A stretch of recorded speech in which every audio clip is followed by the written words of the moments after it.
Hello everyone. हम लोग आज पढ़ते हैं अब्राहम मास्लो की नीड हायरार्की थ्योरी। ये मोटिवेशन की थ्योरी है, राइट। जैसे कि इसके नाम से पता चलता है कि हायरार्की ऑफ नीड्स, व्यक्ति की जो ज़रूरतें हैं उनका एक सोपान, पद सोपान, जो कि हम लोगों ने जब हम शुरुआत में पब्लिक एडमिनिस्ट्रेशन पढ़ रहे थे, पब्लिक एडमिनिस्ट्रेशन के प्रिंसिपल्स, उसमें हम लोगों ने पढ़ा था। मतलब व्यक्ति जब एक लैडर होता है ना, तो एक पायदान से जब ऊपर दूसरे पायदान पे जाता है, वो जो ऊपर चढ़ रहा है वो एक पायदान से दूसरे पायदान पे इस वजह से जाता है क्योंकि उसे छत के ऊपर जाना होता है ना, या जो भी उसका एक टारगेट होता है। इसी तरीके से ये व्यक्ति की ज़रूरतें हैं जिस वजह से व्यक्ति अभिप्रेरित होता है, मोटिवेट होता है काम करने के लिए, राइट। तो ये जो उनकी क्लासिक जो थ्योरी है, ये उनका एक पेपर आया था जो कि 1943 में पब्लिश हुआ था। अब्राहम मास्लो का पेपर का नाम था a theory of human motivation. इस पेपर में इन्होंने नीड हायरार्की के बारे में बताया था। अगर बुक की बात की जाए तो अब्राहम मास्लो की बुक है मोटिवेशन एंड पर्सनैलिटी, जो कि 1954 में पब्लिश हुई थी। इसमें उन्होंने as being a psychologist human behaviour के बारे में समझाया है कि व्यक्ति किस प्रकार से बिहेव करता है। ये 5 नीड्स हैं अकॉर्डिंग टू अब्राहम मास्लो, जैसे कि डायग्राम में दिख रहा है। फर्स्ट है फिजियोलॉजिकल नीड। फिजियोलॉजिकल जो कि हमारा मतलब जैसे कि हंगर, थर्स्ट, सेक्स, स्लीप, हमारी भौतिक ज़रूरतें, इस बॉडी की ज़रूरतें, राइट। अगर हम ना सोएं, 24 घंटे में से कुछ ना सोएं, 1 घंटा भी ना सोएं, एक छोटा सा नैप भी ना ले, तो मतलब जो है बॉडी ख़राब होने लगती है। उसके बाद दूसरी, जब ये जो है ये बहुत बेसिक नीड्स है ना, जब ये पूरी हो जाती हैं तो व्यक्ति जो है दूसरी जो नीड है उस पर चलता है, वो है सेफ्टी और सिक्योरिटी की नीड, सुरक्षा की ज़रूरतें। जैसे कि प्रोटेक्शन अगेंस्ट नेचुरल कैलेमिटीज़, है ना। हम जो घर बनाते हैं उसका बनाने का कारण भी यही है ना। जैसे अब आंधी तूफान आता है उससे हम लोग बचते हैं, राइट। जैसे जापान है ना, वहाँ पे ज़्यादातर जो घर बनते हैं वो लकड़ी के बनते हैं या इस तरीके से बनते हैं जिससे कि अर्थक्वेक वगैरह प्रोन हो, मतलब कम से कम हादसा हो पाए, क्योंकि वहाँ पे वो एरिया इसी टाइप का है, ठीक है। थ्रेट, डर की वजह से, चोरी चकारी की वजह से, सिक्योरिटी, ठीक है ना, डेंजर कोई हो उसकी वजह से हम सारी चीज़ों का ध्यान रखते हैं। और एक बहुत अच्छी बात है, ये जो सेफ्टी और सिक्योरिटी है ये सिर्फ घर तक सीमित नहीं, मतलब और भी इसके आगे, जैसे कि हम समाज भी इसी वजह से है एक तरीके से, हम समाज में सुरक्षित रूप से रह पाएँ। आप ये देखिए, एक इसका एक बहुत अच्छा एग्जाम्पल है, जैसे कि अभी उत्तर प्रदेश के अंदर चुनाव हुए, असेंबली के चुनाव हुए, राइट। एंटी इनकम्बेंसी फैक्टर काफ़ी ज़्यादा था, लेकिन उसके बाद भी योगी जी रिटर्न हुए। एक सबसे बड़ा कारण था कि इतना एंटी इनकम्बेंसी फैक्टर होने के बावजूद अनएम्प्लॉयमेंट एक बहुत बड़ा इशू था, इन्फ्लेशन एक बहुत बड़ा इशू था, लेकिन उसके बावजूद किसान आंदोलन बहुत बड़ा इशू था, लेकिन उसके बावजूद वो वापस विविध मेजॉरिटी आ पाए। कारण क्या था?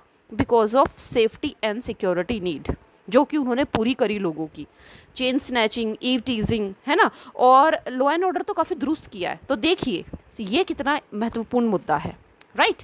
उसके बाद जब ये हमारा ये भी एक हम इसको पूरा मानते हैं, मतलब ये कह लीजिए कि ये ऐसा नहीं है कि एक पूरी होने के बाद ही व्यक्ति दूसरी के पे चलता है, ये सारी की सारी साइमल्टेनियसली साथ साथ में रहती हैं, है ना। ऐसा नहीं है ना कि अगर हमने आज खाना खा लिया तो फिर हम खाना ही नहीं खाएंगे, है ना। खाना भी ज़रूरी है, सुरक्षा भी ज़रूरी है। फिर तीसरी जो ज़रूरत है वो है सोशल नीड, सामाजिक, मतलब जैसे कि हमारी फैमिली, हमारे दोस्त, रिश्तेदार, है ना। हम स्कूल जाते हैं, पढ़ते हैं, वहाँ पे हमारे दोस्त, है ना, कलीग्स होते हैं। जब जॉब करते हैं तो वहाँ पे एक हमारा मतलब एक प्यार, है ना। समाज है इस वजह से, अगर प्यार ना हो तो इंसान का सर्वाइव करना बहुत ज़रूरी, बहुत मुश्किल हो जाएगा, है ना। तो प्रेम, स्नेह ये बहुत आवश्यक है। ये है हमारी सोशल नीड्स, ठीक है।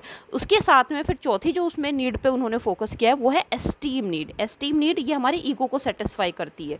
प्यार हो, उसके साथ में फिर क्या हो, एक रिकॉग्निशन हो। हम लोग पढ़ते हैं या हम समाज में कुछ भी करते हैं तो हम चाहते हैं कि समाज के अंदर हम लोगों को सम्मान मिले, एक हमारा पद हो, एक ओहदा हो, एक हमारी पहचान हो समाज के अंदर, राइट। और ये जो बात है एस्टीम नीड की, ये नहीं है कि सिर्फ हम पढ़ लिखने के बाद ही हम कुछ ऐसा अचीव करते हैं। एक बार की बात है, हम लोग मेरी बुआ जी के यहाँ पर थे, मतलब ये कि मैं एग्जांपल दे रही हूँ आप लोगों को।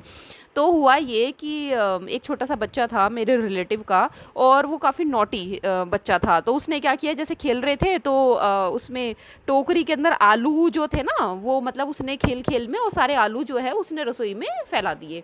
और फिर अपना दूसरे खेल में लग गया, मतलब वो खेल खेल में कर दिया। तो बुआ जी टीचर थी, मतलब तो रिटायर्ड है, तो उन्होंने ऐसे ही, अरे ये तो बहुत अच्छा है और देखो ये सबकी बात मानता है, और अब चलो अभी आलू वापस रख दो, है तुम तो अच्छे बच्चे हो। तो वो इतना ईगो उसका सेटिस्फाई हो गया तारीफ़ करने से कि उसने, जो कि बहुत कम बातें सुनता था, बहुत नोटी और बहुत मतलब न्यूसेंस करता था वो, उसने वो आलू सारे के सारे वापस यथास्थिति उस टोकरी के अंदर रख दिए।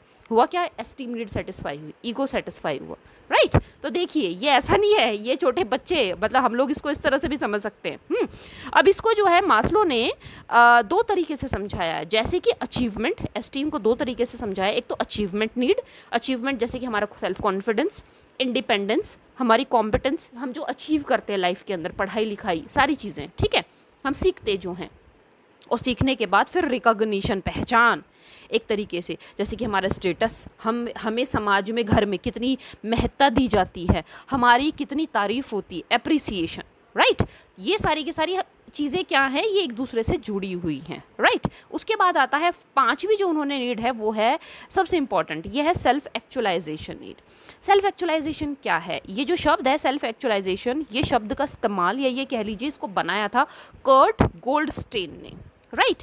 इन्होंने शब्द का इस्तेमाल किया था। इसका क्या मतलब होता है, इसका मतलब होता है अपना खुद का realisation, realisation of one's potential, one's creativity, है ना, हम क्या हैं इसके बारे में समझना।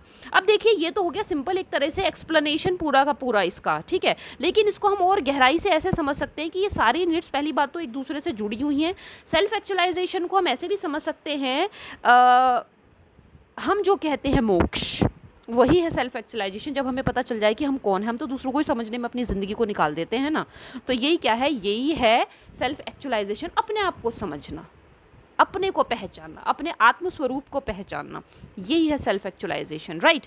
ये जो नीचे की नीड्स हैं, फिजियोलॉजिकल, सेफ्टी और सोशल नीड्स, इनको इसने बोला है लोअर नीड्स, है ना।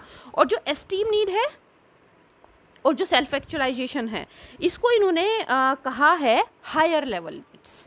इसको दो तरीके से इन्होंने डिवाइड किया है, राइट। ये सारी आपस में जुड़ी हुई हैं। अगर फिजियोलॉजिकल डेवलपमेंट या फिजियोलॉजिकल बॉडी अच्छी तरीके से, किसी की खाना मिलेगा, उसको सब कुछ अच्छा होगा, ठीक है, तो उसके बाद ही उसके अंदर सेफ्टी सिक्योरिटी की बात आएगी। अगर आप जो है अच्छे, मतलब सब कुछ आपका ठीक ठाक है, तो उसके बाद आप अपनी सुरक्षा की बात सोचोगे, है ना।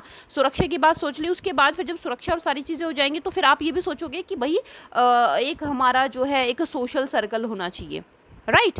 हमारी एक सोशल सर्कल में पहचान होनी चाहिए, और जब सोशल सर्कल में पहचान भी होगी, हमें अचीवमेंट भी हमने कर लिया और हमारा रिकॉग्निशन भी है, तो आखिर में फिर क्या होता है कि अच्छा सब कुछ हो गया, लेकिन मैं हूँ कौन, मैं कौन हूँ, राइट। तो देखिए ये था मास्लो का नीड हायरार्की का सिद्धांत, जिसमें उन्होंने समझाया है कि व्यक्ति किस तरीके से जो उसके नीड्स हैं वो उन पे निर्भर करता है, और वो किस तरीके से जो नीड्स हैं वो आपस में इंटरडिपेंडेंट हैं, इंटर रिलेटेड हैं, है ना।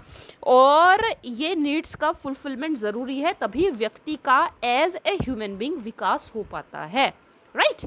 Thank you so much for watching and happy reading.